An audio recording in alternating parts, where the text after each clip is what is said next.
civilian flights were in the air at that time. The motive behind this brinkmanship, which placed millions of lives, was to divert attention from India's state-sponsored terrorism and continued suppression of the rights of the self-determination in Indian illegally occupied Jammu and Kashmir. Above all, it was yet another irresponsible and dangerous ploy driven by narrow domestic political objectives. Excellencies, ladies and gentlemen, India failed on all accounts. Acting under Article 51 of the UN Charter in self-defense, Pakistan, under the leadership of the then the Army Chief, Sayyid Asam Munir, who is now the Field Marshal and the Chief of Defense Forces, gave a determined and decisive response, which was measured, collaborated, and proportionate directly solely to military installations. Pakistan's resounding success in drowning off several Indian fighters, jets, and drones under the leadership of the Air Chief Marshal Zahir Ahmad Babar Sidhu and the neutralization of multiple military targets is an indisputable reality.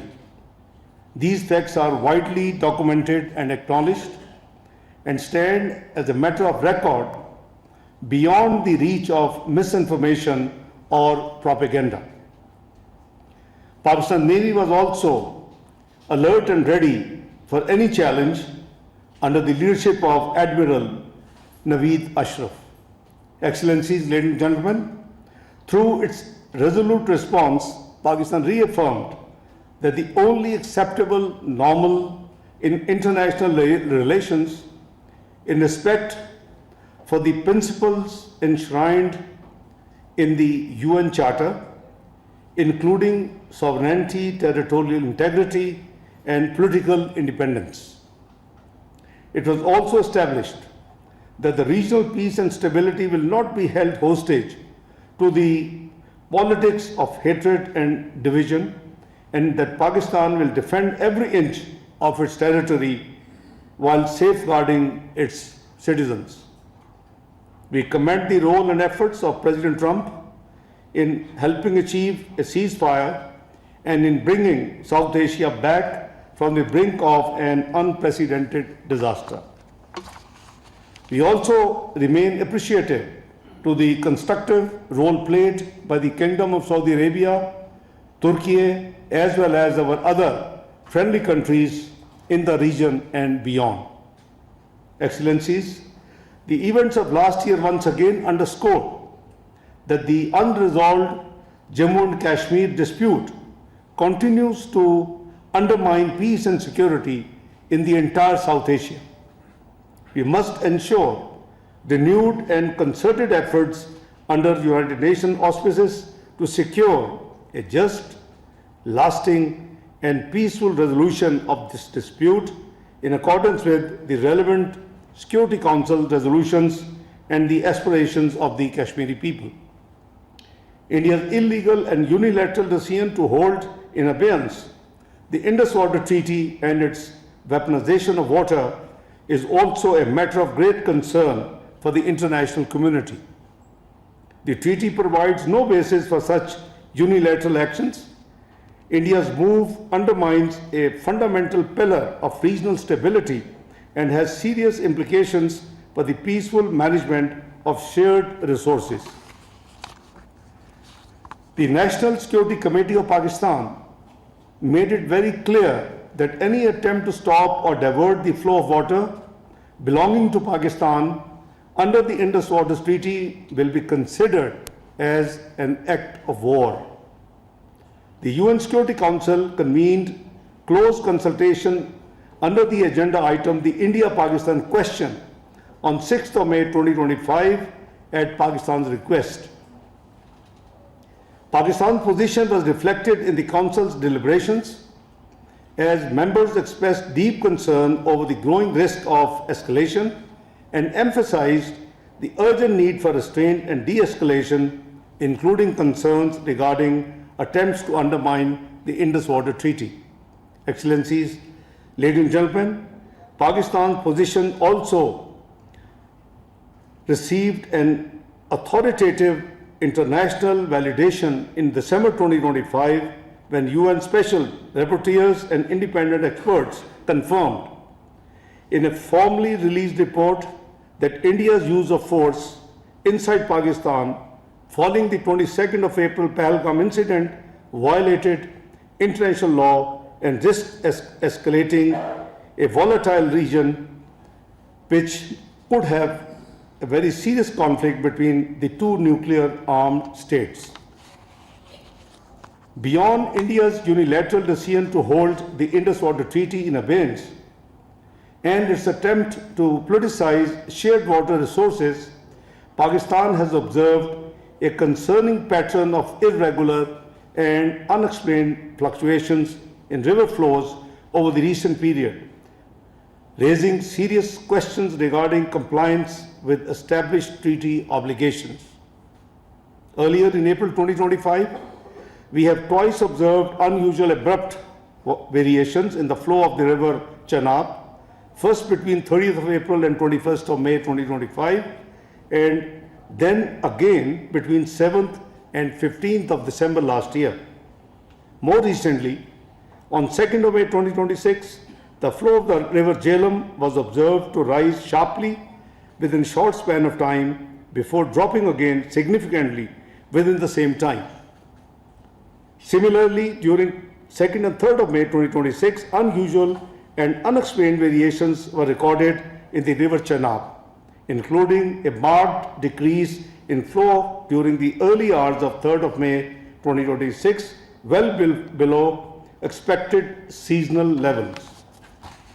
Excellencies, ladies and gentlemen, these developments taken together reflect a worrying pattern of irregularity and underscore the urgent need for full transparency, uninterrupted data sharing, and strict adherence to all notification and operational obligations under the Indus Water Treaty. We hope that India will draw the appropriate lessons from the events surrounding its actions and Pakistan's response under Marka-e-Haq. First, any misadventure against Pakistan will be met with full might, resolve, and determination. Second, the legitimate struggle of the Kashmiri people for self-determination cannot be suppressed by the Indian occupation. Instead of externalizing blame for its ongoing suppression of Kashmiri people, India must take immediate and meaningful steps towards a just settlement of the Jammu and Kashmir dispute in accordance with relevant UN Security Council resolutions and the aspirations of the Kashmiri people. Third, durable peace in the South Asia can only be built on equality, mutual respect, and peaceful resolution of disputes.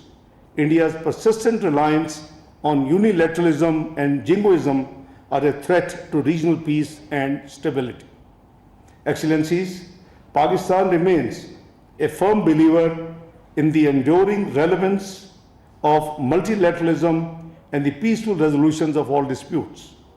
We support universal and consistent adherence to the principles of UN Charter, including self-determination, the non-use or threat of force, and the peaceful settlement of disputes.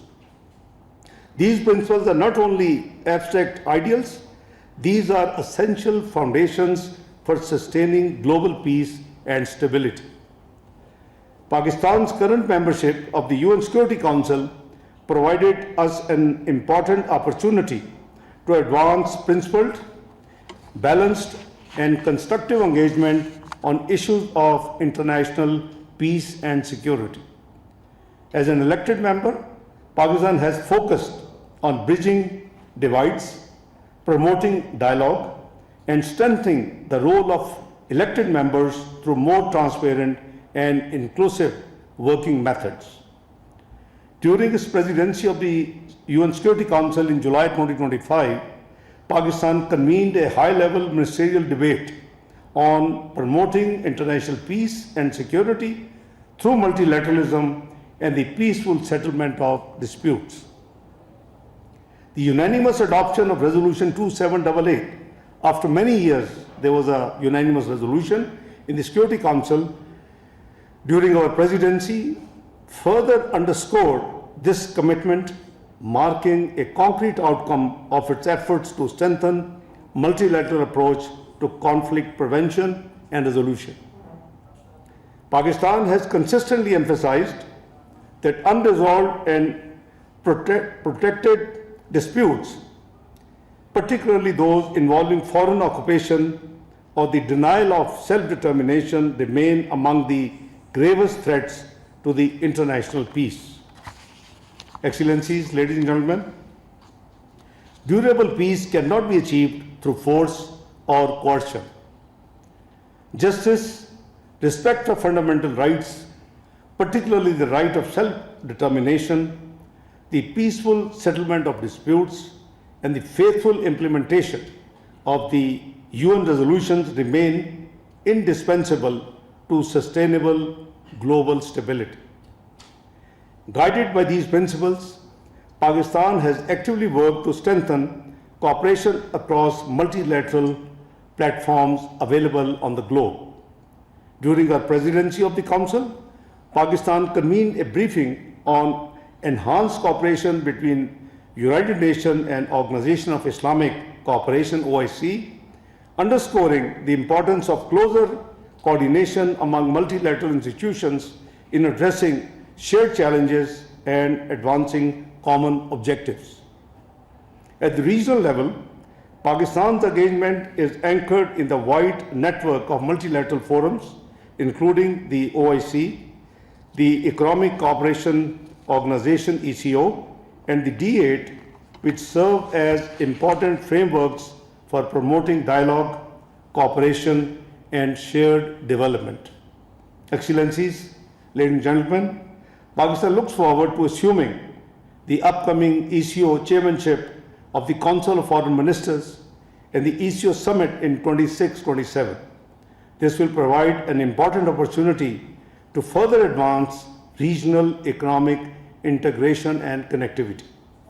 Pakistan also continues to play an active and constructive role within Shanghai Cooperation Organization (SCO). Pakistan will assume the chair later this year and will host the summit of the heads of state next year in 2027. Pakistan aims to deepen regional cooperation across Eurasia, particularly in trade, connectivity, security, and sustainable development. Building on these engagements, Pakistan is deepening its partnership with Central Asian states across diverse sectors, particularly in connectivity, trade, energy, cooperation, and infrastructure development. Excellencies, ladies and gentlemen, Pakistan's continued collaboration with its all-weather strategic partner China, including through the China-Pakistan Economic Corridor, generally known as CPEC, remains a key pillar of its regional connectivity agenda, contributing to shared prosperity, development, and economic integration. In parallel, Pakistan maintains a broad and constructive partnership with the European Union, encompassing political dialogue, trade, development, cooperation, and climate-related priorities, reflecting a shared commitment to stability, sustainability, and inclusive and shared growth. In Africa, Pakistan's engagement is rooted in historic ties of solidarity and shared struggles for self-determination and respect for sovereignty. Pakistan continues to advance for African perspectives to remain central in the Security Council's deliberations while supporting African-led peace and security initiatives, particularly those of the African Union and sub-regional organizations. Pakistan's peacekeepers serving under the United Nations have made and continue to make important contributions to peace and stability across the continent. Excellencies, ladies and gentlemen, Pakistan remains supportive of initiatives aimed at strengthening multilateral cooperation including the Global Governance Initiative, which seeks to make the global governance system more responsive to the needs and aspirations of the developing countries while addressing shared global challenges. In the Middle East, Pakistan, together with other 8 Arab and Islamic countries, remains committed to advancing the comprehensive plan to end the Gaza conflict in line with Security Council Resolution 2803.